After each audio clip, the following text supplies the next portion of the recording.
McGuire. Yes. Mr. Cummings. Yes. Mr. Modine, yes. Mr. Weed. Yes, motion's passed.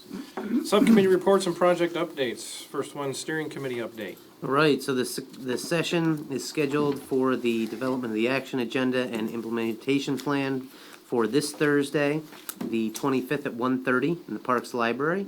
And you'll see later on, I'm going to be asking the Township Board to schedule more work sessions for that initiative.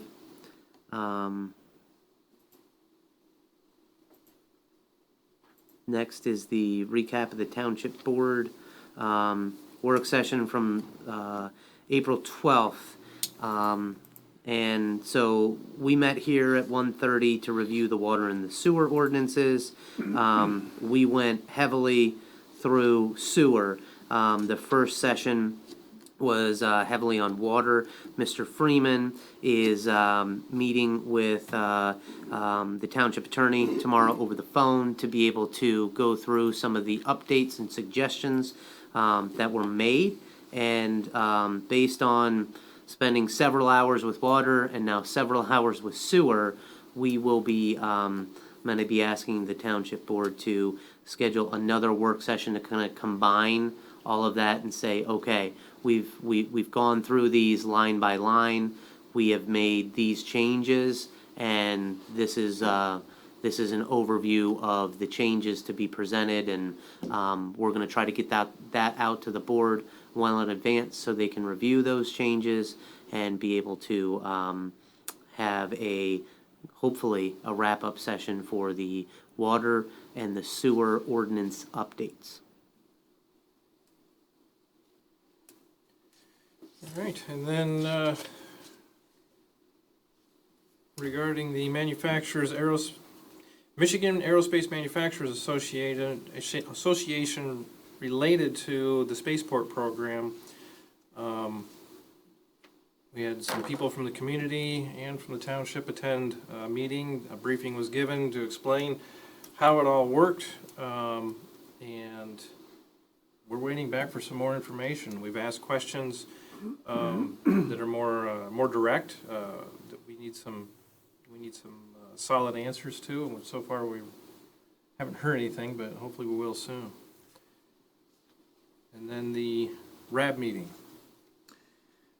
Sure. So, a couple of items. Once again, reminder. So, Mr. Henderson, the Assistant Secretary of the Air Force for Installations, Environment, and Energy, will be traveling to Oscoda the day of the RAB, which will be this Wednesday, 5:30 p.m. till 7:30 p.m. here at the Parks Library. I'm sorry, take that back. At the Community Center, Circuit. It's the venue was moved to the OCC because we were expecting to have an hour and a half prior to the RAB meeting to have the question and answer session with him.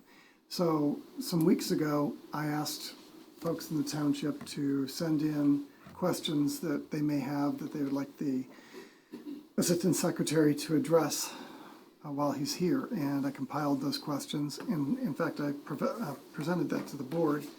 I didn't have additional copies for the public, but anyone who's interested can have my copy after the meeting. There's roughly 10 questions with some questions with multiple parts, A, B, C, D, so I got more than 10 questions. It's a pretty comprehensive list of questions, to be honest. I think it's going to give more than enough opportunity for the Air Force to talk about some of our concerns that we've had for some of them being very long time, and looking toward the future, what we're really going to be doing to try to resolve the problems here in Oscoda with regard to the environmental contamination. So then one of the other topics is regarding the cameras here and audio and that for the first hour and a half prior to the 5 o'clock meeting, 5:30 meeting. So again, all this is going to be taking place at the OCC, but the Air Force has agreed to pay for the audio component from the 4 o'clock to 5:30 the rest of the RAB meeting's already covered, and we've covered our portion. But the question is whether or not we want to have camera, and that then opens up the question of whether or not we want to discuss what we want to do with that. I understand that there's through J.D. Hawk that Arnie has represented that one of the fishing groups that he's affiliated with is interested in providing one of the cameras, which is roughly $190, but we just need to know whether we're interested in providing audio video, the video component of the Mr. Henderson presentation, which I understand will also include opening comments from Senator Peters, who will be here. So that's how we're, and then, so that's how we're going to spend that hour to hopefully a little more than an hour there from 4 o'clock to 5 something. So here's the question. So though this is a subcommittee update, if it didn't occur to me until just now that we only added this as a subcommittee update, if we're going to actually vote on paying for additional video, then we'll have to reopen the agenda to add it. Sorry about that. So if one camera is already going to be provided for, one camera will be provided for. what other video would be needed? JD can come out of the sound booth and discuss this with you, but that's not a question best directed at me. There's one camera that could be used on Mr. Henderson. There will already be cameras set up for the RAB anyway, so it's a question of how many people will actually be there to man them.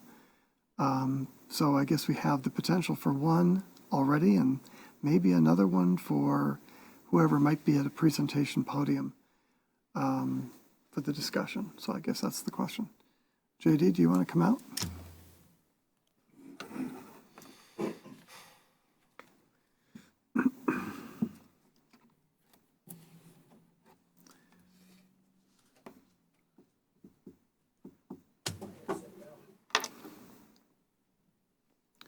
Camera one, come with the podium. There we go. I have to do double duty here. I'm directing tonight as well. Yeah, that's right. And So the Diane, go ahead and put the podium mic on. Okay, I think we got it. there you go. Hi. So I think the question here is, you had mentioned that there's one camera already being paid for by another organization Correct. for the 4 Is o'clock there to some 5. specific purpose for that camera? Well, no, and that was the thing that Mr. LaRich had asked about. He said, "Well, what camera are we're paying for?" I said, "Arnie, it's not your camera, and this one's their camera, and this one's their camera." Right. To do the justice of this presentation again, it would require 3 cameras.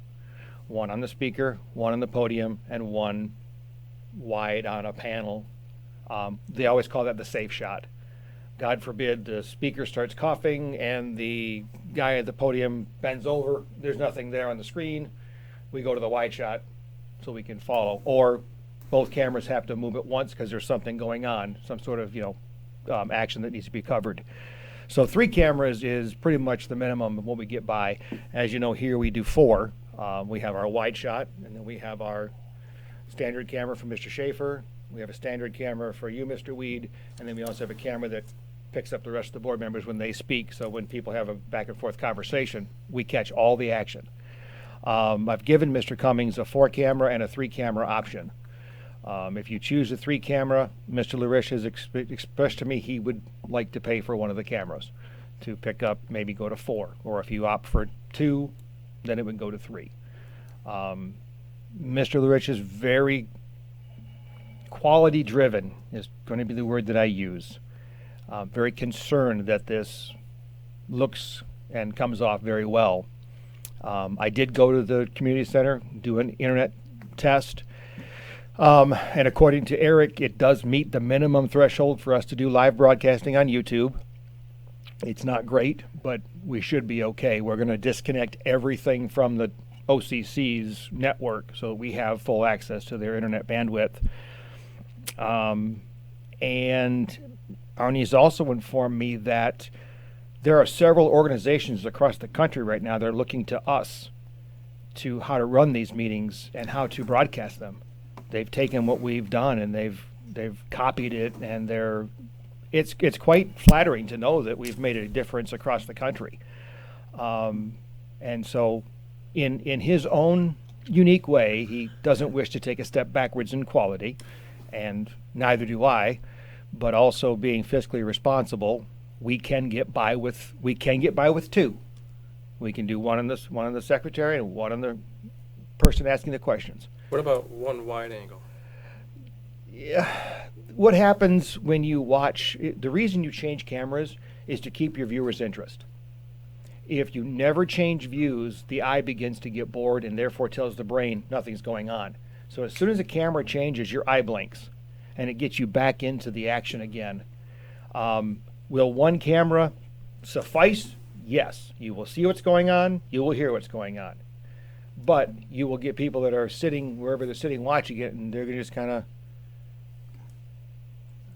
okay, and they just kind of drone off because there's nothing happening. That's why you have the camera switches that you do. It not only brings the action closer to the person watching it, but it also gets them to keep paying attention to what's going on.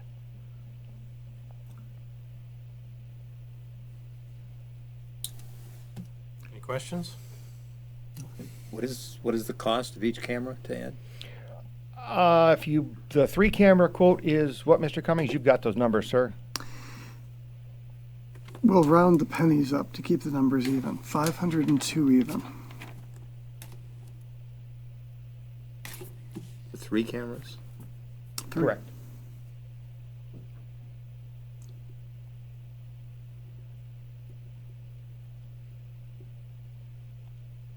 So we have one that's already paid for. Mr. Larish had said if you guys picked either a 2 or 3 camera option, he would then pick up another one because he wants that extra camera. And I said I would be happy to pass that on to y'all. So if I'm understanding this right, if we were willing to pay for 1 camera, we would have 3 cameras then? You would have 2. 2? 1 plus 1 he's paying for. I thought there was another organization. No. No, sir. Oh. Yeah. No, it's the just- Air Force has already paid for the audio The portion audio. of that night. Correct. Right. So They we asked said- for extra we have audio on- microphones and no cameras. Is essentially the point, Bill. Oh, okay. Yeah, Yeah, that's right. the mixing board, all the microphones that we're going to need to use for that part of the meeting. Ms. Brand reached out to me and said, we'd like to pay for that portion already, get it taken care of, and I gave her a quote, and they've handled it. Because basically it's another meeting is what it is. What it amounts to be is longer time. If you took that camera quote and divided it by 3, you roughly would come up with about $190, I think, isn't it, per camera? It's That's close. what you said. It's close. If you went to 2 cameras, it would be just taking the 190 off of the 502, you get to $312. Right. Any other questions? Okay, thank you very much. My pleasure. Thank you. Is there anything in particular the board wants to do about this?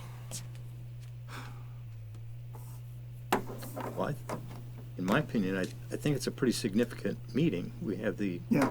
Assistant Secretary of the Air Force, plus a senator coming in. That's right. I think it'd be worthwhile for a few $100s to have that.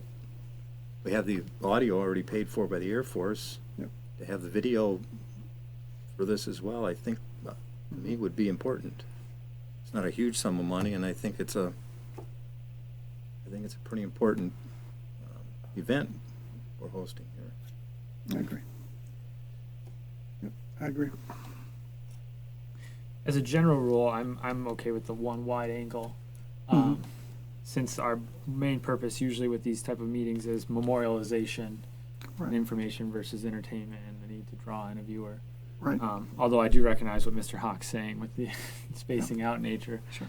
But given the special circumstances of the meeting, I'm okay with doing more than that this time. Well, you know, the other thing too is that with the RAB, where you have a U-shaped table and you have more faces, more people to actually cover, it's tougher. I can appreciate the need for more cameras. This is going to be essentially a podium and a speaker. I don't think we need to be panning to audience. I don't think we need to be looking at anything else in the room. But so, I mean, part of me was thinking, you know, if we wanted to even do the 2-camera ourselves, which would be around 312, and then add the 1 camera that's being offered up, that's fine by my stretch as well. So then we can have the scenarios that Mr. Hawk described. You know, the wide angle and the 2 specific locations, speaker and podium. Floor is closed to public comment. Thank you. Yeah. So does the board want to take action on this? Can we add it to the agenda still? Yeah, yeah. I do. I don't think it's something we can postpone. Right, yeah. Either So I gonna guess do it or we're. 'cause Right. it's my 2 question days. is how to pose the motion since we closed the consent agenda. Do we need to reopen the consent agenda or just? No, it's not with the consent Oh, agenda. it's fine. Okay, so we're just, all right, well then, fine, I'll just make the motion. So then, I move that that the township pay for $312 for video coverage of the 4 o'clock to 5:30 period on April 24th. Support. For 2 cameras. For 2 cameras, that would represent 2 cameras, right? I'll support that. Motion by Mr. Cummings, support by Mr. Palmer. Can I ask a question? Do I have to do it after we vote? No, go ahead before we vote. My question is the quality of the, is it going to be live for people? Yes. Is that the purpose of having the 2 cameras or Yeah. 3 cameras overall? So- And then rebroadcasting again? I mean, obviously they can do that and clear a lot of things up. So Right. is there going to be? So the answer is this is not going to be, Okay, this is not going to be live on cable TV for the same reason it's not live from cable TV here, right. okay? But it would go to YouTube and it would be streaming live from the OCC. With not a problem with it, clarity or That would be the sound, that hope, type of that, thing? like you heard Mr. Huck say, you know, we're dealing with not a super high-end uplink speed, but he did do some speed tests preliminarily, which I asked him to go do, to make sure that we had at least a bare minimum to make it go right. So worst case scenario is that it would be recorded locally on their board, on their servers, and then they would upload it afterward, just kind of like what we do here with our board meetings, where we broadcast live and then upload it later. So I mean, that's the worst case scenario. That's the problem you have with not having a dedicated line. And the only reason that this wasn't, there was a concern about why didn't we do this way when we used the OCC in December, and it turned out that it was because nobody ever mentioned to McTV that there was an internet connection there to be used, so that's why it wasn't streaming then. So that was my value add in the conversation, is getting that coverage early on. Thank you. Any other comments? Yep. Roll call? Mr. Nordine, yes. Mr. Palmer, Yes. Ms. McGuire, Yes. Mr. Cummings, Yes. Mr. Weed. Yes, motion is passed. Very good. Thank you. All right, on to the Supervisors Report. Thanks to our local reporter, Ms. Hagland. She did a good job representing what was mentioned in the last Downtown Development Authority meeting. And in that meeting, just to summarize here, the details are in the board packet and uploaded to the internet for anybody who wants those kind of details. But pretty much outlined 3 different options for the future of the Downtown Development Authority. And after discussion of that, the DDA had made a motion to dissolve the DDA in favor of standing up a Township Economic Development Committee. I will have further details later on regarding that development committee. But if the Downtown Development Authority is dissolved, there's some work to do on that first before we stand up that committee. Are there any questions or comments? I wasn't at the meeting, but thanks to the article, I had a lot of questions answered just from what was reported, so I appreciate the article as well. Well, I was at the meeting, not for the entire meeting, but for the majority of it, and I will say that of all the DDA meetings I've been attending the last year or so, this was by far the most productive, the most professionally discussed, all aspects of things that were brought up, and they were able to tackle a lot of issues at this meeting in a relatively short period of time. All the information was laid on the table. Things were discussed back and forth in a calm, professional manner. And like you said, I think Ms. Haglund's report of this captured the essence of that meeting pretty clearly. And I think given the details that the DDA members were given on alternatives and what needed to be done at the DDA, it just made sense to me that this was an appropriate action, and they were unanimous in their vote.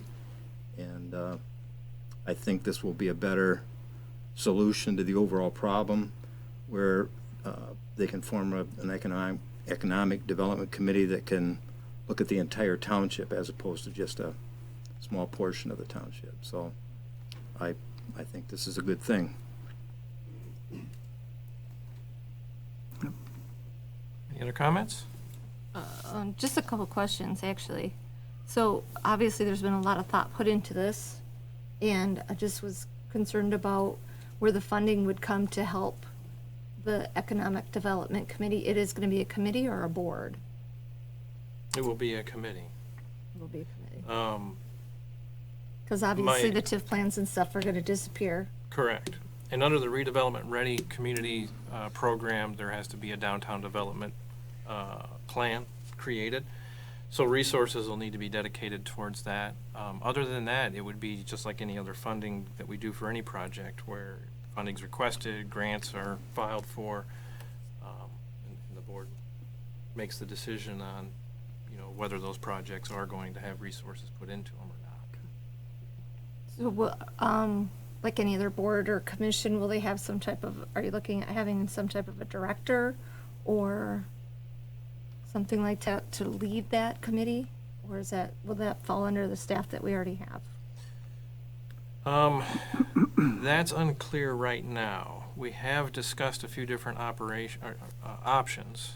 One of which is that a township economic development coordinator is hired in on a contract basis, and they will direct all overall township economic development. In the case of having the DDA, it's supposed to be two separate positions. You have a DDA director, and then if the municipality wants an economic developer, that's supposed to be separate so to prevent any conflicts of interest. So in this case here, dissolving a DDA and making the Economic Development Committee would make that all one function for the entire township. So if it the people from the current DDA have volunteered to sit on this Economic Development Committee, and in that, as they determine what that committee is going to consist of and what plan they're going to follow, in that they can determine from there if they need that director. So even if they do hire in the director, we're still eliminating the whole issue of having to run a whole separate government agency such as the DDA with having a treasurer, secretaries. Act 57, really, when it comes down to it. Right, so you're eliminating, I read all your stuff, so you'll be eliminating all those aspects of it. Yes. And hopefully that will make it much more functional, especially as a township as a whole. But primarily their plan will be following the Redevelopment Ready Community Program. Whereas the Cool Cities program, which is no longer valid, that was formed up. There was a lot of similarities to RRC, but the follow-through wasn't there. And with forming a committee, a permanent committee under economic development, this can actually have that follow-through. People involved in the committee to make this happen, because Mr. Schaefer really has far more work to get done than putting this on his back also. How does the concept of a economic development board tie into the Brownfield Authority Board? Do they fill the same space? Do they complement each other? How would they? Is there an advantage to having both? I mean, because we've appropriated money to firing up, to finishing the last leg of getting a Brownfield Authority going. And we have a committee already established for that. We're 90% of the, well, I don't know how close we are, but we're down the road. So Yeah, Yeah, there's that- one established, but it's not been functioning. No. So in Correct. this case Well, So you would here, have to get rid of it it. would or- complement it and actually follow through with the program. So, Since Brownfield Development works with development, which is pretty much an economic development type plan, it would work hand in hand. that's my it's point. a type of incentive for economic development. And so I've been working with AKT Peerless to kind of outline a document that shows all of the incentives associated with Oscoda Township. So a couple weeks I'm going to a training for the opportunity zone to find out all of the tax incentives associated with an opportunity zone. So that's, something we have to offer a developer. The Brownfield Redevelopment Authority really kind of follows Public Act 381. And so part of that contract with AKT Peerless is to bring them up and be able to provide training to the Brownfield Redevelopment Authority Board. So the current, I don't know all the members of the Brownfield Redevelopment Board. I could find minutes back in 2010. So that's been a while since we've had one of those. And the Economic Development Committee would encompass many different incentives that we have.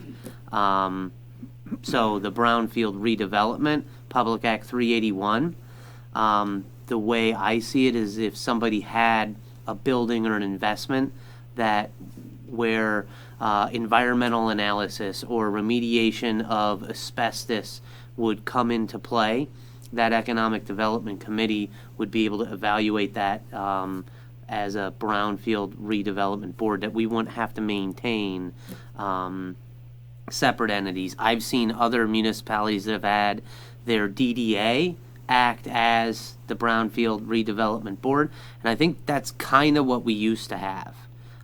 Is the DDA would act, members of the DDA would act as the Brownfield Redevelopment Board. And so the Economic Development Committee could then act as the Brownfield Redevelopment Board. AKT Peerless could come up, provide training to those members to be able to say, this is what Public 381 is, and these are the projects that would qualify. So you're saying that those members could occupy both roles, the same space? I would also advocate that other communities have also had redevelopment-ready committees that have been concentrating on fulfilling all of the 41 evaluation criteria of RRC. This Economic Development Committee, obviously the Planning Commission is going to take on more of the zoning aspects and form-based code and getting our zoning up to date. The Economic Development Committee could be doing some of the other requirements of those evaluation criteria that we're going to have to go through. Yeah, the idea of an economic development board, especially one that works with or as a Brownfield Authority board, I'm quite interested in the Brownfield Authority and getting that back off the ground. So an economic development board that works hand in hand or is the same thing is intriguing to me, and then that can leverage that for funding as a funding source. That all sounds good. I don't know about dissolving the DDA, mostly because the tax capture that we get from, namely the county, then is lost And from what I understand, it's about approximately $28,000 that leaves as a net loss to the area, to Oscoda, the community, and that sending that money back down to the county doesn't seem advantageous. Yep, I understand your point, but when it comes down to it, it's a wash or maybe a little better financially in dissolving, because the DDA was contemplating hiring a director. So whatever extra monies that would come out of that from the millage or from the county tax capture would end up going into the pay of a director. Whereas the township pretty much needs to hire an economic developer. And so then you're paying the wages of two people to perform functions where you could just have one do it.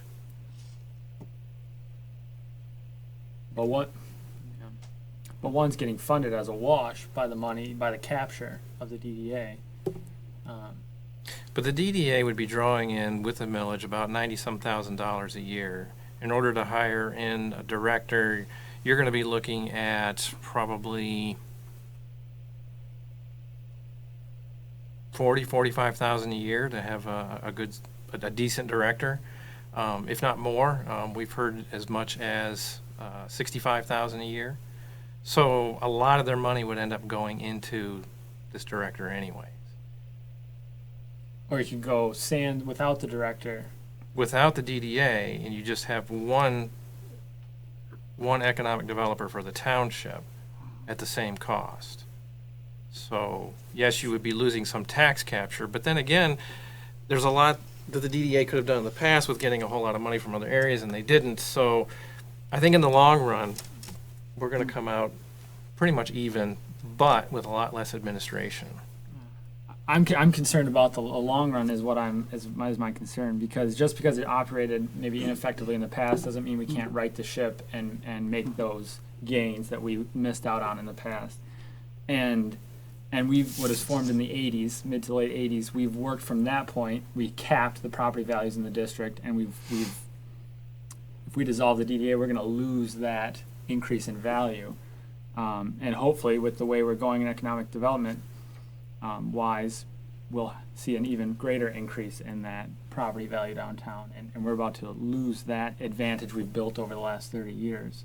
Based on researching the history of DDAs across the state, I don't see a DDA of our town size being ever as effective as it should be.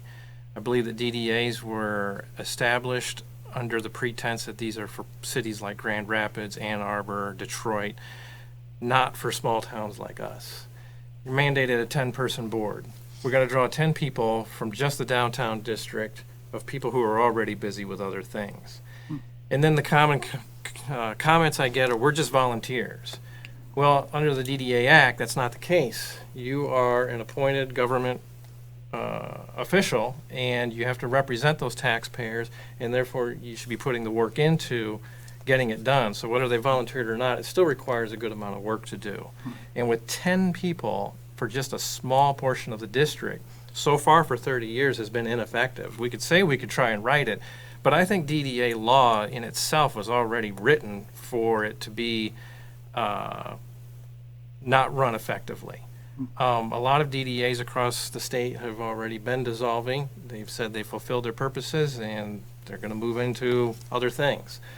And I think that's what Oscoda needs to do. It's time to move into another direction where we can actually form a committee that can be run by the township, follow the Zoning and Enabling Act, and not turn into, because I can see we might be able to write it temporarily for a few years, but I see it falling right back in the same trap that it was in before. And to try and sustain that is much harder under a DDA Act than it is by forming another committee under the township.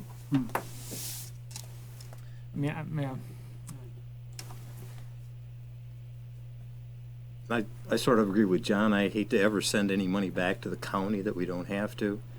But I think the advantages of dissolving the DDA and forming this committee that would represent the entire township Because there's some things we'd like to look at out on M65 for development that would never come under the auspices of a DDA. And other areas of the township that need some development and economic development and looking at. And I just think that the advantages of having this type of a committee that would be under the auspices of this board, and then on top of that, they also have the full support of the budget of the township. So given a particular project that board might come up with, could have more resources to be able to complete that, whereas the DDA in the past has saved up money over a number of years to try and do one big project. I just think, in my view of this whole thing, even though we give some of that money back to the county, I think the overall benefits of going to this kind of a program outweigh that small amount of money that we lose to the county. I think there's a lot of positives to taking this action. I think they're all, I see the value, I see the positives in forming the Economic Development Board. I'm not looking at it as an either or. I don't see why we couldn't do both. And then, because I think the township as a whole would benefit from a economic development board focusing on it township-wide, M65, the base, just all, we have a large township, certainly, and just the silver of the DDA isn't covering all that. But to have to disband the DDA just to start that, I don't see them as a mutually exclusive propositions. So then, if they were two boards, then you're looking at the DDA taking care of the DDA district, and then an EDC board taking care of everything outside of that. Well, I similar to how the EDC would work with a brownfield, where if the opportunity came to develop something economically that was contaminated, they could call in the brownfield and say, you could benefit, or this property could benefit from your involvement. I see the same thing as an opportunity in the downtown. If that development committee sees an opportunity or a project in the downtown where they could pull in the DDA, say your tax capture here could be beneficial here.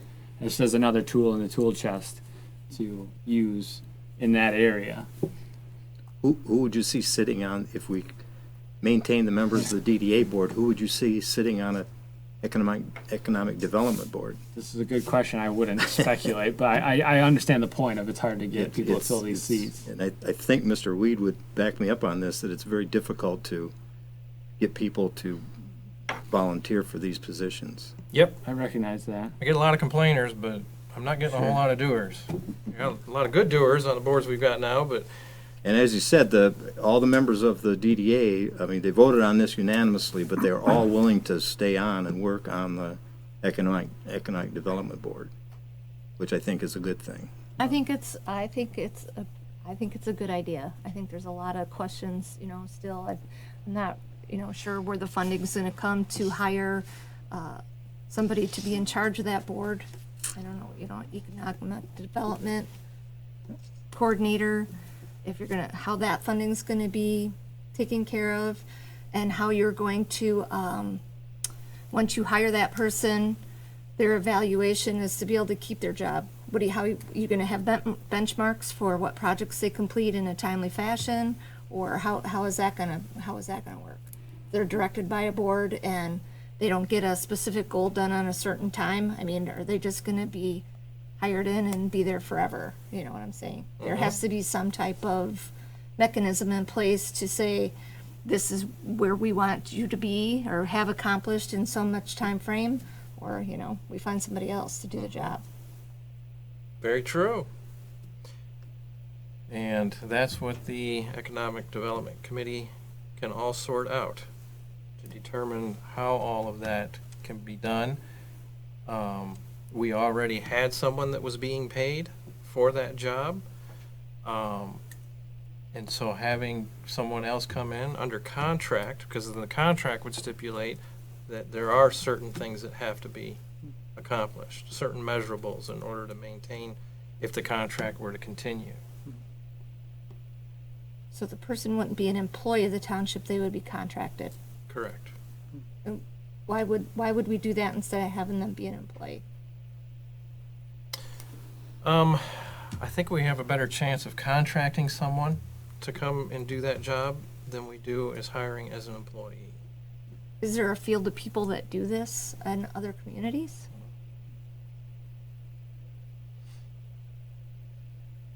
And then as far as funding of the Economic Development Committee, again, that's something where, all right, here's a project we need to accomplish, this is the funding we need. Or this is the match we need in order to go for a particular grant. And it's project by project is how the funds would come into it. So that committee would recommend to this board and then we would say, Correct. that's I would it. like for it to be a committee of the planning board to ensure that all compliance with zoning is followed. Then through the planning board, it would come to our board. Would that allow for the current DDA members to serve on that? Yes. Oh. Right, if the DDA is dissolved, then Because they're not members of the planning commission currently. one of them is. Okay. So, but what his question, I think, is it possible to add outside members of the, They would not be a planning commission, they would be a committee of the planning commission. and it wouldn't require pulling its membership from the board of the commission itself? Correct. It would be Okay. good to have one planning commission member on it, at least, to provide, make sure there's the continuity, Okay. along with having a township board member on it. I see. Okay. And then we will have some people from within the community on it. And then we can draw, as there's turnover on the board, we can draw from the entire township and gain a breadth of representation from the township, rather than just a little 1.5, 2 square mile area. right, I would like to see somebody from the very west side be involved. Yep. Yeah, and I again, I see the value in these things, especially if they can work with the brownfield. I'm excited again for that proposition. I'm just not ready to do away with the DDA at the same, in order to bring this off the ground.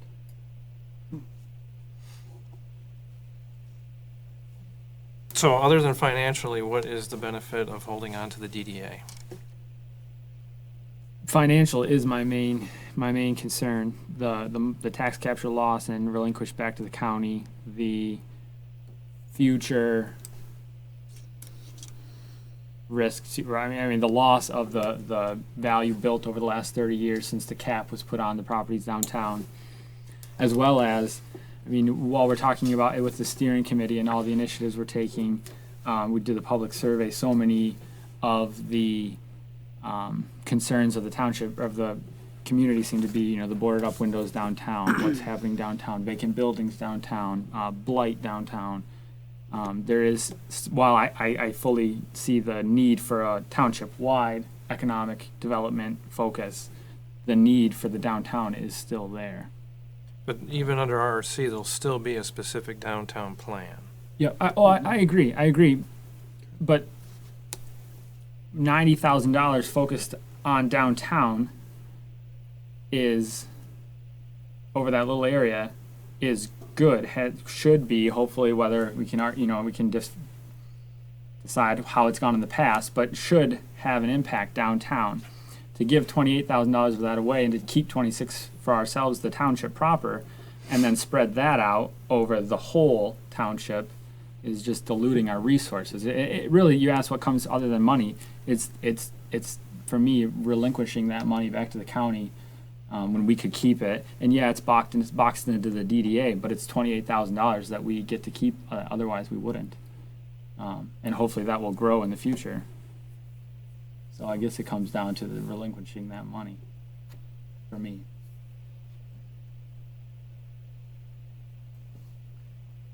Question is the 28,000 that we're referring to here. See if I can find a way to ask this question. Is it,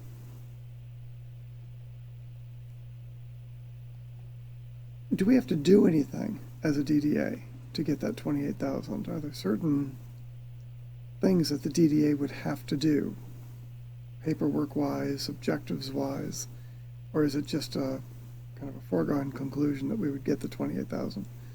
Yeah, it's automatic that the DDA receives the county portion of the capture. Okay, fair enough. As long, Because it's part of their TIF plan. as long as we're maintaining compliance with Public Act 57, correct? Correct. Where we have a TIF plan, have, Right. The TIF plan is, in itself, is what allows that Capture. portion of the county capture.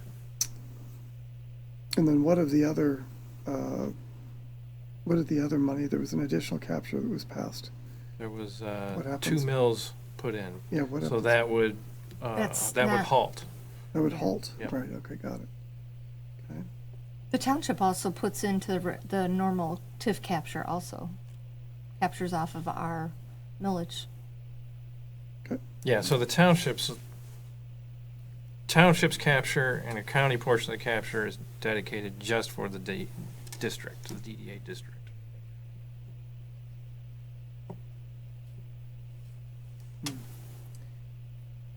But in order to capture it, in order to have the opportunity to capture it, you have to have a DDA and you have to have a board.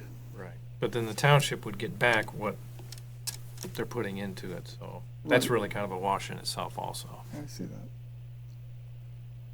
And the minimum number of people for a DDA board is Minimum is 8. 8. 10 seats are assigned to the board by township resolution. By the act, it can be 12.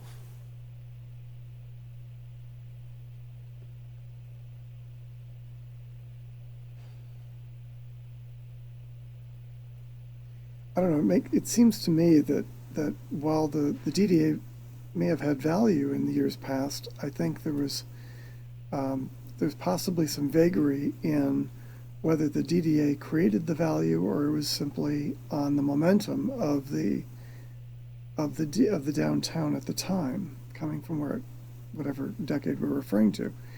So I'm kind of wondering if it doesn't make sense to go forward with dissolving the DDA so that we can improve the economic conditions of Oscoda to then potentially in the future reinstitute the DDA in a stronger community.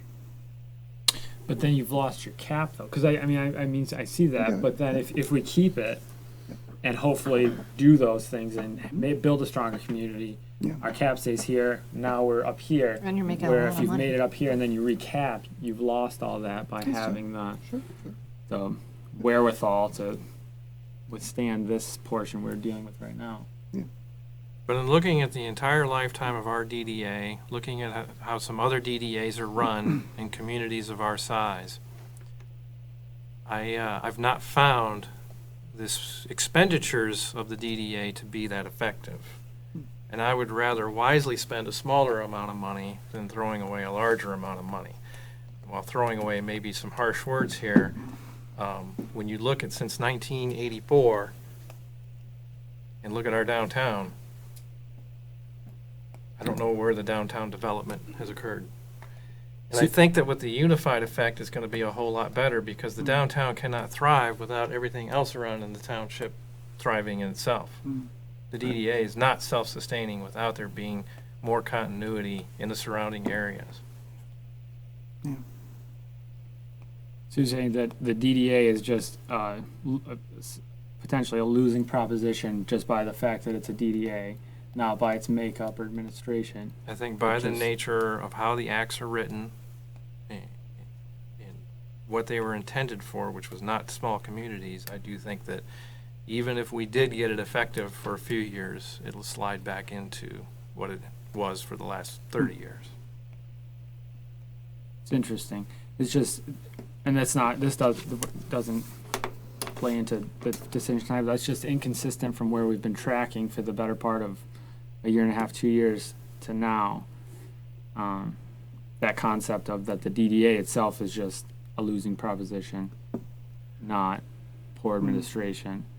Well, maybe that's an opinion, but I mean, I think that we have discussed angles or flaws in the way the act was written that makes it hard to do what this group is supposed to be chartered to do. And I think we've acknowledged where there's difficulties in that. Yeah, I mean, I don't. But again, I think it's just it's an opinion-based thing.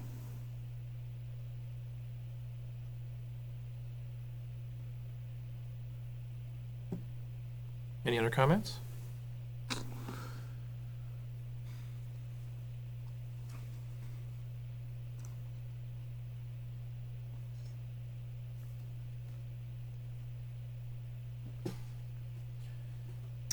Okay, then I make a motion to approve Resolution 2019-14 regarding dissolution of the Oscoda Downtown Development Authority.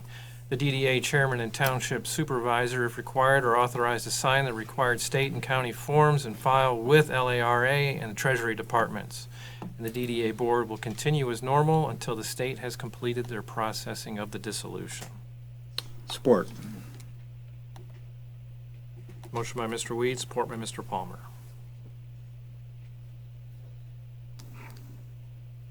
Can I ask a question? Yes.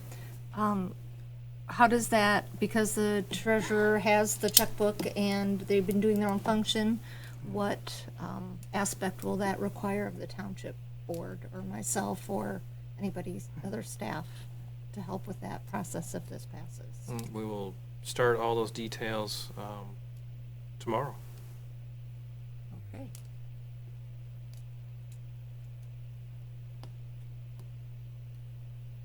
Any other comments? Roll call? Ms. McGuire, Yes. Mr. Cummings, Yes.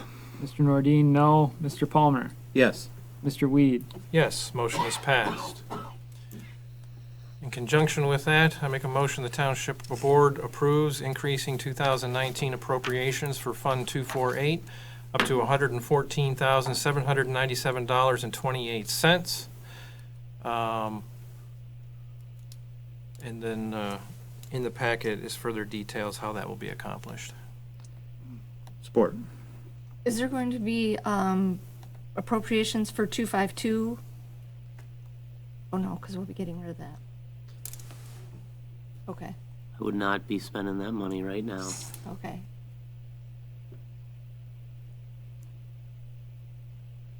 Just for clarification's sake and for everyone in the room and the public, this increased appropriations is for what exactly?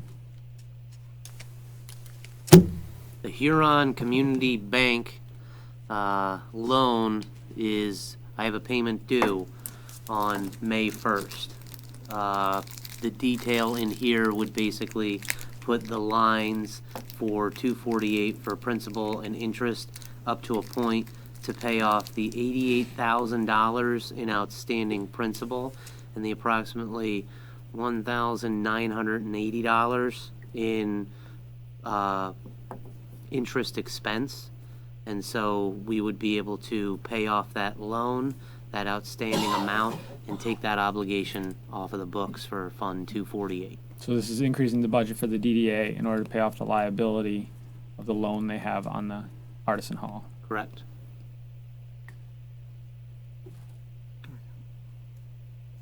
Motion by Mr. Weed, support by Mr. Palmer. Roll call? Ms. McGuire, Yes. Mr. Cummings, Yes. Mr. Palmer, Yes. Mr. Nordine, yes. Mr. Weed. Yes, motion is passed. For the Huron Community Bank loan payoff, I make a motion the Township Board approves to pay off the bank loan on the Artisan Hall of the entire remaining amount of $89,797.28 out of Fund 248. Support. One question, does that have to be by tomorrow? That's good if we cut the check tomorrow. I no longer have the checkbook for 248. Right. That's been turned over to the DDA. Per our other procedure that we passed in December. Right, exactly. How does that affect the motion? Maybe you direct the DDA treasurer to, Our approval's still required, right? yes, our approval is still That's all we're doing is required, but approving. We just need Right. to make them aware that they need to write the check. The only difference would be if it's not paid tomorrow, the amount would change. Yeah, so Exactly. we Would need go to up stress to approximately them. $10.25 per day. Yeah, so we need to stress to them that we've approved, because the DDA has already And they taken were, action, and correct? yes, Okay. yeah. So they were prepared for this. Yeah. Okay, and it is, hopefully Marty's in town, because there's only 2 of them on the checkbook. Okay. Find him. Track Motion by Mr. Weed, support by Mr. Cummings. Yep. Any other comments? Roll call? Ms. McGuire, Yes. Mr. Cummings, Yes. Mr. Nordine, yes, Mr. Palmer, Yes. Mr. Weed, Yes, motion's passed. Regarding the deed for the Artisan Hall, I make a motion that we approve the Township Supervisor and Township Clerk, DDA Chairman and DDA Secretary as appropriate to sign and process the Artisan Hall property quitclaim deed to transfer property ownership from the DDA to the Township. Support. I have a question. Me too. This may be already thought of and intended, but the DDA also owns another piece of property. Will that deed conveyance come later in this process? Which one? H&R Block, old H&R Block building had been donated to the DDA and torn down and made into like a pocket park of sorts. I thought the Rotary owned that one. DDA owns it next to Oscoda Press, I believe. Because I checked on that last week and I was told the Rotary owns it. Well, I guess more due diligence may be in order, but I Yeah. believe I am the keeper. I think I know the deed is. All right. Know where the deed is. The DDA. All right, then we can address that at the next meeting if that comes up. Okay. And then, once the quitclaim deed is taken over by the township, then the rental of the Artisan Hall will then go to Tammy, correct? With the books for like, same as Warrior Pavilion? It will She'll turn handle over all to that? Township staff, Okay, whether it's Tammy or not, we don't know yet. okay. Any other comments? Motion by Mr. Weed, support by Mr. Cummings. Roll call? Mr. Cummings, Yes. Ms. McGuire, Yes. Mr. Palmer, Yes. Mr. Nordine, yes, Mr. Byer is absent. I apologize to a new sheet. Mr. Weed. Yes. Motion's passed. On to the superintendent report, partial payment number 2 from MacArthur Construction. Right. So you'll notice this is very familiar to the last meeting on April 8th. Carried over from the previous meeting, MacArthur Construction submitted partial payment number 2 to be made for Phase 1 of the water main extension on the 27th of March of 2019. Spicer Engineering provided a marked up version of the recommended $147,350 for partial payment number 2, withholding the remaining $30,000 for the additional work associated with lowering the curb stops and water main that did not yet meet construction specifications. So, based on that, there were several questions asked by the Township Board as far as the easements and how that's going to work. And Mr. Freeman has been working with the awarded John Henry Construction to be able to see about helping with obtaining those easements and how that is going to work. We've also been working with the utility billing clerk and the F&V staff and the zoning department to come up with plastic notices that can be hung on the doors of the affected residents as a reminder, as this is your opportunity to hook up for free. Please, sign these easements and get it back to the clerk. So with that, obviously, the question was, are the costs going to increase if John Henry can't obtain those easements? And right now, what we're trying to be able to do is get the public aware, the affected residents aware, and ramp up the efforts to be able to obtain those easements. But the $30,000 that's withholding from this project represents 200% of the $15,000, which is estimated to be able to complete the lowering of the curb stops and affected main. Any comments? I thought there was another concern, the reason we didn't act on this at the last meeting, to make sure that all subcontractors and things had been paid under this contract. Was that It was regarding release of lien. just the release lien for the easements? Okay.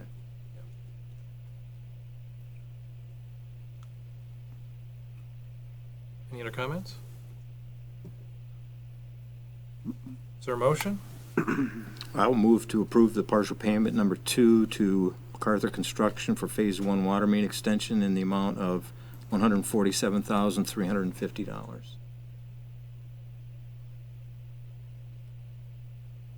Support. Motion by Mr. Palmer, support by Mr. Weed. Roll call? Ms. McGuire, Yes. Mr. Cummings, Yes. Mr. Nordine, yes. Mr. Palmer, Yes. Mr. Weed. Yes, motion's passed. The bid award for the Iosco Exploration Trail Phase 3 design. All right, at the Township Board's second meeting in March, the RFP for the Iosco Exploration Trail final design engineering for Phase 3 of the bike path connecting Old Orchard Park with the schools. The Township did receive 3 bid responses by the due date of last Monday, tax day, the 15th, and your packet contains the bid tabulation sheet. Clerk Nordine put together the details, the 3 responses from Rowe Professional Services Company, F&V, and the Spicer Group. Rowe Professional Services Company provided the lowest final cost for the completion of the final design engineering, Phase 3 of the Iosco Exploration Trail at $130,950. And the award for of the bid for the final design engineering of Phase 3 requires Township Board approval. Comments?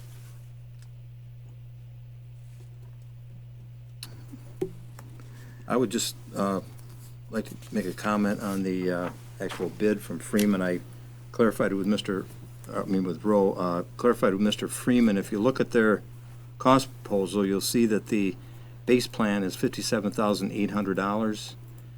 If you look what's included in that, that total comes to $53,750. And what he clarified to me was that there are some other things that they've included to cover any additional costs that might come up, things that they may have to do that are not foreseen, going into this. So I like that idea that there's some clearance there if some other things pop up. So it appears to me that their cost proposal will cover pretty much all aspects of the project. So, and I'm quite happy that Rowe was the low bidder in this, because I think they've done a good job for us. Any other things they've worked on here for the township since they've been our sort of in-house engineering firm. Here, here. Agreed. Things have worked pretty well. Yep. Any other comments? Is there a motion? I'll make a motion that we accept Rowe Engineering for bid for $130,950. Supports. Motion by Ms. McGuire, support by Mr. Cummings. Roll call? Mr. Cummings, Yes. Mr. Nordine, yes. Mr. Palmer, Yes. Ms. McGuire, Yes. Mr. Weed. Yes, motion is passed. Repair request for the backhoe. All right. So the backhoe was out of function for about 2 weeks. It was determined that the problems were due to a failed engine harness. AIS Construction Equipment was able to diagnose the issues, and so after the DPW had a couple failed attempts at maintaining the diagnostic system, they had to get somebody with a computer system to hook it up. At that point, the repairs for the engine harness came to $3,261.18, including parts, labor, and mileage. Your packet contains a detail of work performed to fix the backhoe, and the backhoe was in service back in early April. The payment of this bill, over $2,000, requires Township Board approval. Comments?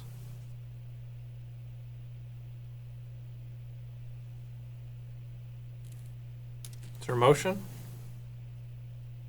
I'll make a motion to approve the payment to AIS Construction Equipment for repair of township backhoe in the amount of $3,261.18. Support. Motion by Mr. Palmer, support by Mr. Cummings.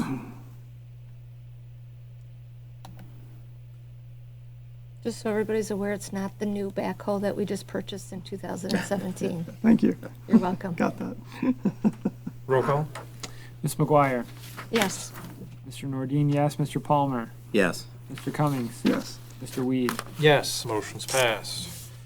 All right, item D has been delayed, awaiting further information. Okay. Resolution ordinances, revisions to the beach and water sports equipment vendor site. All right, so, based on many different discussions, there were revisions made to the beach and water sports equipment vendor site ordinance. There was a lot of work put in by the Planning Commission Subcommittee to make these revisions.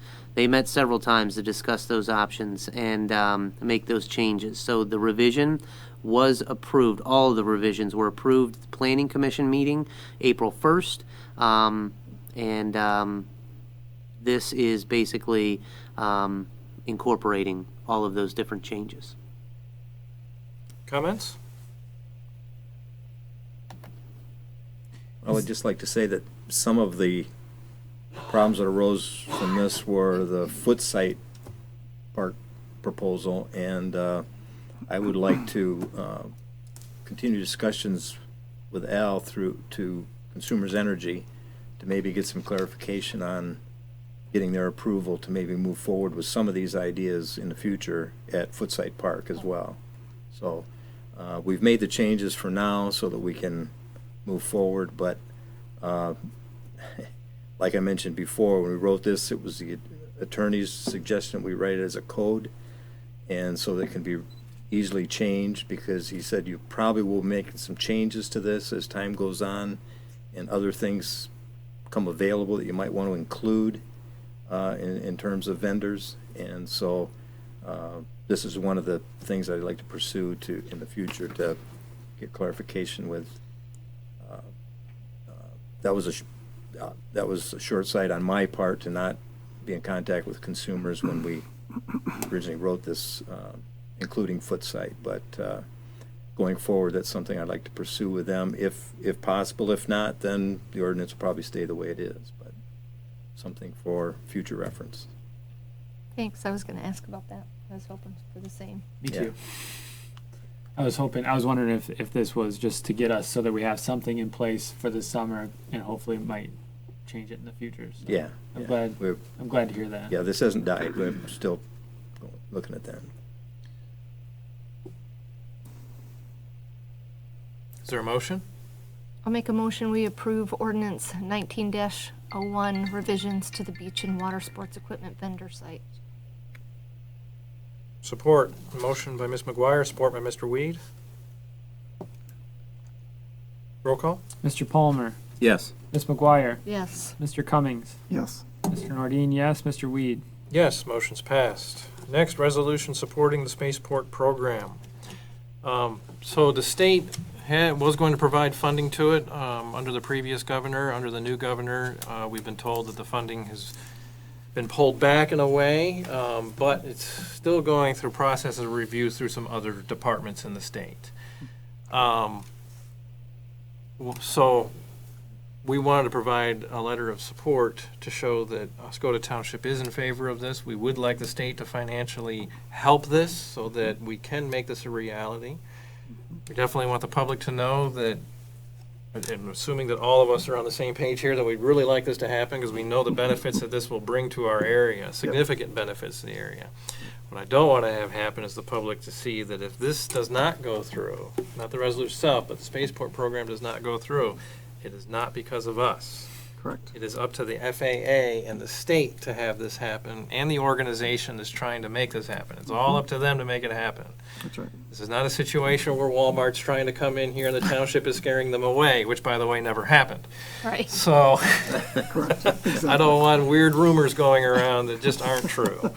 But Yeah. this resolution showing that we are in favor of the spaceport program, and it would be the best thing in the world if we could get it. Mm-hmm.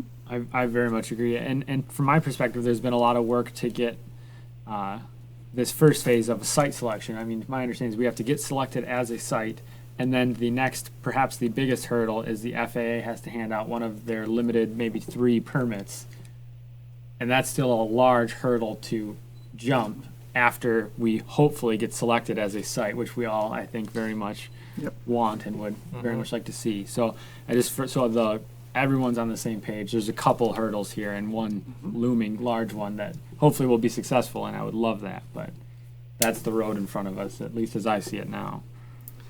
It's my understanding that Connie Coletta helped us through one of our first hurdles, the financial hurdle. Is that correct, Mr. Reed? We've heard something about it, but I'm not sure. I see. Okay. All right. He was at the meeting in person when we met That's good. Yes. for the presentation. That's phenomenal. And I asked specifically for his comments Yeah. on this program, if he saw any negatives. I didn't see any negatives at all if we could get this located here in Oscoda. Yeah. He didn't mention anything that he saw as negative. It will be it'll be a big bonus for Coletta Air. They will receive a substantial amount of business from this. The presentation that the fellow did was extraordinary. I think, we were ready to plunk down some money that day to, get this thing rolling. But after further consideration of the whole project, before the township can commit any funds, we have to be selected as the site. Right. And then we could show some financial support. But to do that prior to that doesn't give any guarantees that you'll be selected as a site, and you could potentially lose the money if you were to put any money down. So everybody that was at the meeting, the various townships, were willing to write this same resolution of support. And it's not a question of if this is going to happen. It's a matter of when and where this is going to happen, because this satellite communications and going into polar orbits is something that desperately needs to happen for the increase in amount of satellites that are required for a whole number of things. And it'll be up to the FAA to make those selections. And according to MAMA, the Michigan Aeronautic Manufacturers Manufacturers Association, they are pushing hard for Michigan to be the selected site. Now, whether it's Oscoda or somewhere else, but we do have a lot of pluses on our side here in Oscoda. One of the big ones being this 12,000-foot runway we have laying out here. That's right. And because some of the launches will be horizontal launches where they'll load the satellites in a 747, take it up. It's a low Earth orbit, so it only goes to about 30,000 feet, and they'll drop it off, and then it'll be in the orbit, a polar orbit, as opposed to a equatorial orbit, horizontal orbit. So they're projecting this being a $1 trillion business in years to come. This could bring huge development to Oscoda Township if we were selected. So let's keep our fingers crossed and send in this resolution to the state that everybody up in this area is in favor of it, and hope word gets out that we're a good site. I'd just like to commend the business community. The business community came together when we had the meeting at the airport board. There were prominent members of the business community there. And when we needed clarification as the township on the best direction to go, we were able to have a meeting, major players there from the business community to try to decipher how to best proceed. So this resolution is a direct outcome of those meetings, and I thought it was very productive as far as hearing from the different major businesses out there on the base. So I appreciate their input, and I thought it was fantastic that we were able to kind of solidify with the township and the major businesses out there as far as how to move forward with this. I'll make a motion that we approve resolution number 2019-13. Support. Motion by Ms. McGuire, support by Mr. Cummings. Roll call? Mr. Nordine, yes. Mr. Palmer, Yes. Ms. McGuire, Yes. Mr. Cummings, Yes. Mr. Weed. Yes, motion is passed. Next, approval of seasonal hires. Right. So, in addition to the previous workers, we have several new within the packet. You will see the requested for Mr. Timothy Justice. And then you will also see the from Old Orchard Park, Haley M. Colas and Ashley Martin on there. So this is, again, in line with the Old Orchard Park operations plan for 2019. And what we want to be able to do is, get this staffed up. We have 60-degree weather, at least momentarily, and we want to be able to get these people in place to start ramping up the parks in preparation for the upcoming season. Any comments? I just had one question on one of the applicants. We ask if they're 18 years or older. Do we have an age? We can't discriminate on basis of age, but if they're not 18, do we have, No, it just restricts the hours that they can work per week. You require Okay. a work permit as well. so they would It's have- more paperwork for the clerk. Lucky you, John. Good job, Jen. Yeah, thank you. I've got a very helpful employee for the deputy. She's quite good at that stuff. Okay, that was my only question. I that was not 18 or older. I didn't quite know how the township handled it. Okay. Any other comments? Is there a motion? I would move to approve the applicants as presented. Support. Motion by Mr. Palmer, support by Mr. Weed. That also includes the rehires too? Okay. Roll call. Ms. McGuire, Yes. Mr. Cummings, Yes. Mr. Nordine, yes. Mr. Palmer, Yes. Mr. Weed. Yes, motion's passed. Iosco County Equalization Use Request. All right, so this is an annual document presented to the board. It's never been accepted, but it's always been presented to the board if we want to use the equalization department from Iosco County. Any comments? Is there a motion? I'll make a motion that we turn down the offer to have them do our equalization Support. services. Motion by Ms. McGuire, support by Mr. Weed. Roll call. Ms. McGuire, Yes. Mr. Cummings, Yes. Mr. Palmer, Yes. Mr. Nordine, yes. Mr. Weed. Yes, motion's passed. Bad debt write-offs. All right, so based on the request last time for a little bit more information, you'll see page 213 of the packet there. And that says the current bad debt write-offs are uncollectible due to the truth and agency deposits that are collected by the township on behalf of the landlord/property owner in the amount of $205. The property owner is only responsible for water bills up to that amount. Any amount beyond the $205 is considered uncollectible. Both of the current bad debt write-offs are located on the former Portsmouth Air Force Base. Comments?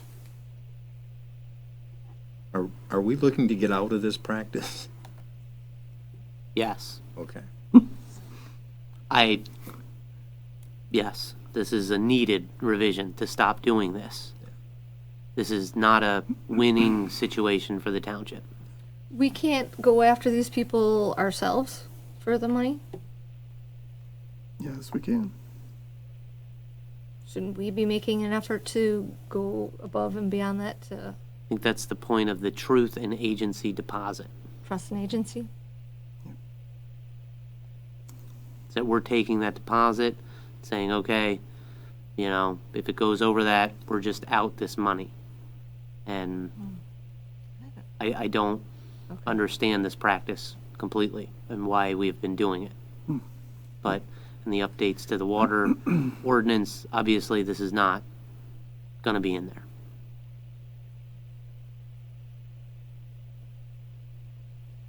In the work session, I was talking, and I think you weren't there that particular week, but I was suggesting that, this is actually a credit application that we're offering people, even though it's something that everyone's expected to want to have.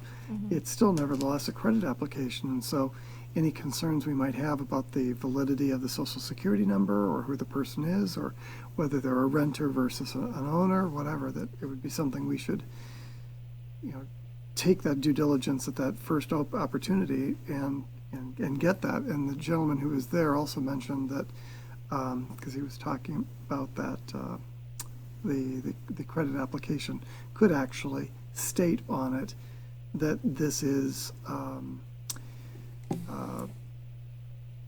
that is conditional on the truth of the information on the form, and that if information has been found to be incorrect, invalid, or misleading, that the service could actually be terminated immediately, something to that effect. And it gives us more bite, so that we're not always in that position that we find ourselves so in.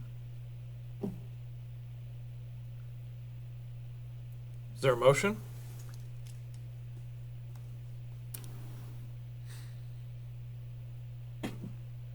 Make a motion, we approve the bad debt write-offs as presented.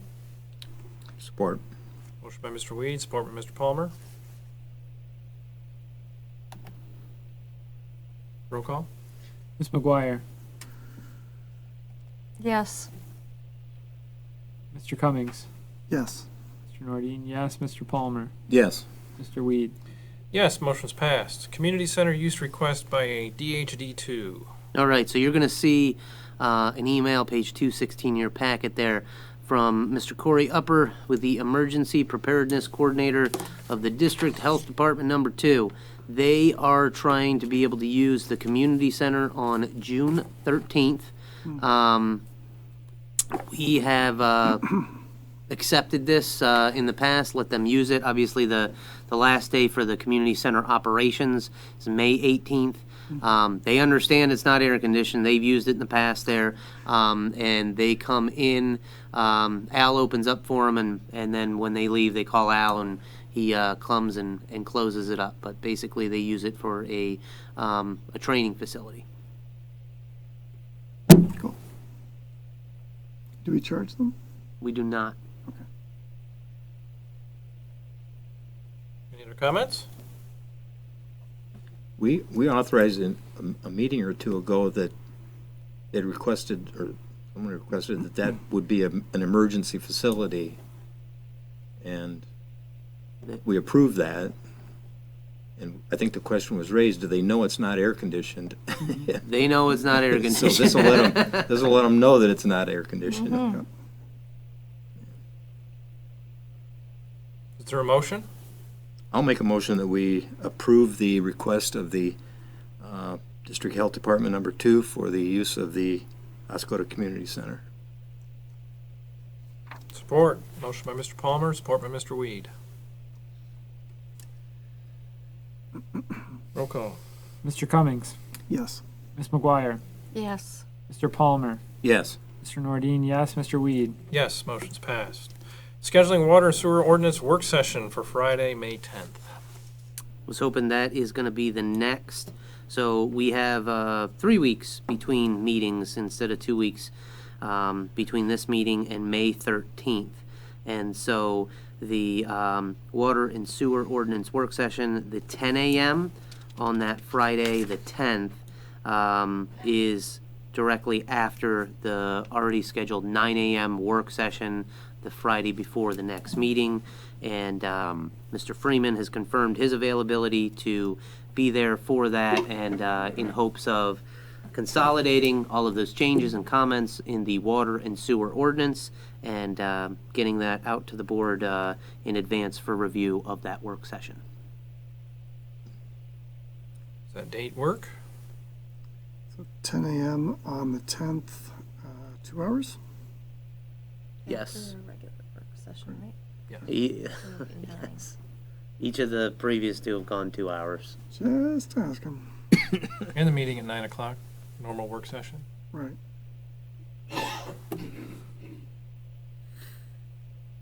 You just dedicate the whole day? I feel like it sometimes. Not that I'm complaining, mind you, but the amount of work we do for $4,000 a year, I think I'd be on the street in a cardboard box. This is all I did for a living.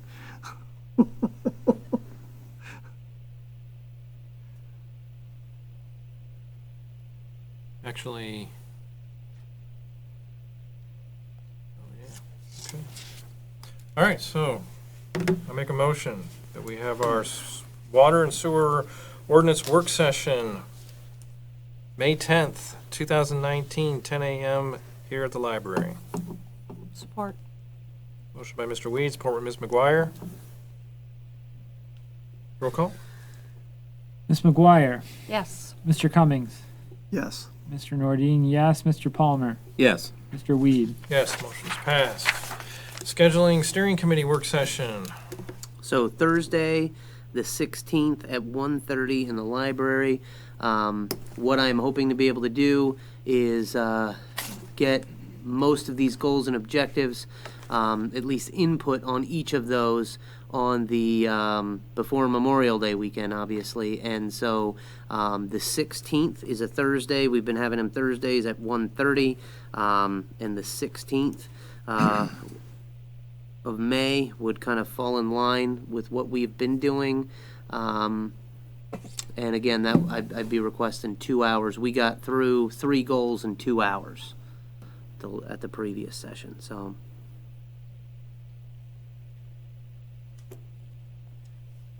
Any comments? Is there a motion? I'll make a motion that we schedule our steering committee work session for Thursday, May 16th at 1:30 p.m. Here in the library. Is there support? Support. Motion by Mr. Palmer, support by Ms. McGuire. Roll call? Mr. Cummings, Yes. Mr. Nordine, yes. Mr. Palmer, Yes. Ms. McGuire, Yes. Mr. Weed. Yes, motion is passed. We're now into our second public comment period. There is a 4-minute time limit, and when you come up, please introduce yourself. Does anybody wish to speak?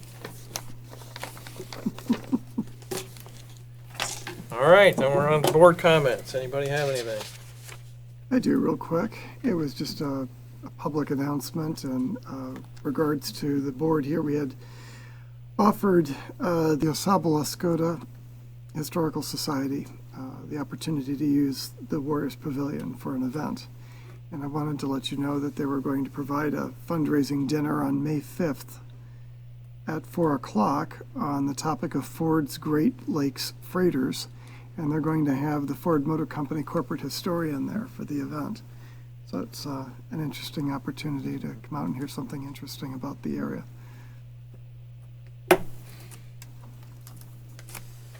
Anybody have anything else? Just a couple of things. The planning commissions, should have put this under subcommittees, but we're working on a number of things.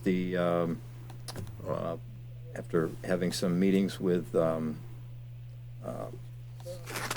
host compliance, we're preparing an ordinance to deal with rental houses in the township, and also an ordinance to deal with vacant buildings registration in the township. Nice. And we just recently, last Wednesday, had a map training session on site plan review, which was very informative. I think all the planning commission members were there. There were a couple planning commission members from Greenbush Township that came to attend, and Lisa Sutton was there from LaSalle Township, so it was quite well attended, very informative, and we learned that, in some of our site plans we've done in the past, maybe we haven't been checking all the boxes off that we should be checking off, especially if we start having larger projects come to the township. We need to look at the blueprints and those kinds of things a little closer. And it was a very, very informative program.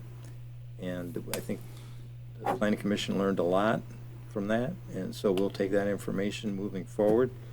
We are going to have some bigger projects, I think. Don't hold me to this, but I believe on our next Planning Commission meeting, we'll be doing a site plan for the new Alcona Health Center. So at least initial site plan review for that facility. So that's coming up, and we've got a lot going on at the Planning Commission. So. I'd just like to let you know this was by far the biggest packet I put together, but the monstrosity in there is the needs assessment performed in Brooklyn, and that's kind of what I was explaining at one of the steering committee sessions, at one of the work sessions. And so it starts on page 222 of your packet, and I believe it goes to 428 of your packet. It's a behemoth of a PDF document in there, but that gives you kind of an understanding of a building needs assessment. If you look at page 231 of the packet, you'll see in there what I was kind of explaining before. It was the Ohio Facilities Construction Commission, which oversees all state constructed buildings and has a policy that if the cost of renovation exceeds 2/3 of the cost of a new building, they recommend new construction. And so that's just, it's not Michigan, it's Ohio. That's how they determine the cost of school facilities. And so if you take a look at that, some of the major recommendations in there, it is really tough to see, but it's on page 233 of the PDF.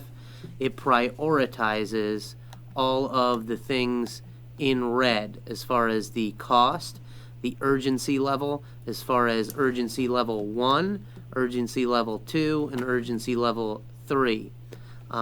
You will notice Brooklyn was in a very similar situation where they had many the vast majority urgency level 1s, where the work was recommended to be done within the next year. So versus urgency level 2, 2 to 5 years, urgency level 3, 5 to 10 years. So those were the buildings. That's what they came up with as far as the engineering firm.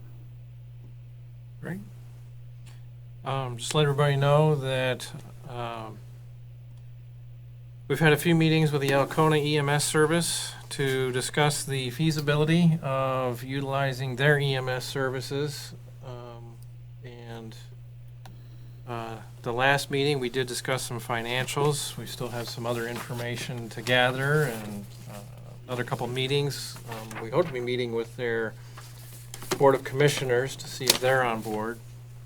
Not saying that we're going with their service, but we are looking into it as an option, depending on how the county handles their service here, their current service. So I want to make sure everybody knew that we are working it. We are having talks. Good. Have you found out anything in your research regarding other services in the state? Well, what I found is that the other counties that are using facilities other than what our county's using are having much better response times and much better, more effective operations. And even I contacted a county in Wisconsin, and they have a little different system there, but their response times are well below what some of the response times we've been experiencing here. So it's there seems to be a problem here in Oscoda County with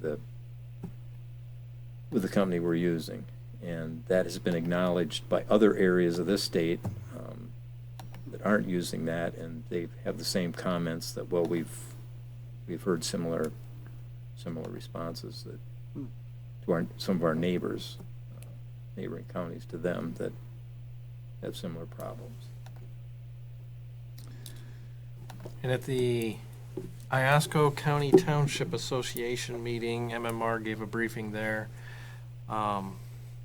They talked about how there's just no way you can meet certain times. There's sometimes ambulances are just going to get lost because of the way the roads are done. There's geographic problems in the county, and sometimes some things are just going to happen, and you just learn from it and move on. But while the learn from it was mentioned several times, I never actually did hear what they learned from it. So, Speculate. yes. Well, one of the problems for that is that there's more money to be made by the operators in doing transfers. And they do a good number of transfers from Iosco County. The county that I contacted in Wisconsin, they do not do transfers, period. They have other companies that they will use for those transfers. Their ambulances are used specifically for responding to 911 calls. I mean, they transfer them to the hospital. Sure. But they don't take on, transfers to downstate, or do they want to maintain the ambulances for the best service for their customers, and they will not allow them to do transfers. And I found that to be the case in several of the counties here in Michigan as well. They don't. In Alcona County, they have a separate vehicle. I forget what they call that. It's a transport car or something that they use for transports, so that they can maintain the number of ambulances in the area and still do whatever necessary transfers they have to do. So it sounds like a better system they have up there for handling the overall project of responding to people in a timely manner. So I'm very, very encouraged. The fellow that is their emergency management director up there is very impressive. I've been very impressed with his presentation and his concern. You would think, we come in and we'd say, well, we'd like to, have you come in and do our ambulance service, and, we have this much money to spend, and, this kind of thing. And he wanted to make sure that he looked into all aspects of what would be involved, what the long-range plan would be if other areas were to decide that they wanted them to cover this as well, so that they'd be able to make sure that they could provide the service that the level of service that they're providing now, and that it would not take away from the service in Alcona County that they're already providing. And so he's doing a very thorough job of making sure he's crossing all the T's and dotting all the I's. And if they accept us and we go along with that, I think we'll have a very good service here in Oscoda with them. So The Alcona County Commissioners and their EMS service had made it very clear that their priority is their people. They will make sure that they respond to them quickly. They will not let that level of service suffer for transports. yes. So, this takes us back to when this topic came up in one of our earlier meetings, and, I really hope that this puts the county on its heels. It's a warning. What's going to happen to that if we end up taking other options? They've got the millage now, but they're not going to have it if we go elsewhere and seek better service. And from what you reported in the prior meeting when this topic came up then, the topic was not well responded to by the county. No. You had mentioned that there was nothing but lame defensiveness, not to use, weren't your words, but They were my summation of what I heard you say. That is true, Aggressive mediocrity. at its finest. There we are. I'd just like to make the board aware, the last thing that the county clerk is waiting for, the board approved the regular meeting minutes for April 8th, 2019. They need those meeting minutes as part of the package to be able to put on the ballot proposals. Those were the only questions or information they needed. They needed the final approved minutes. The clerk will be able to send those tomorrow, and we should be good to go for the ballot language in the August election associated with the fire department millage and the road millage. Great. Yay. All right, I need a motion to adjourn. So moved. We are adjourned. Thanks for coming out. Ew.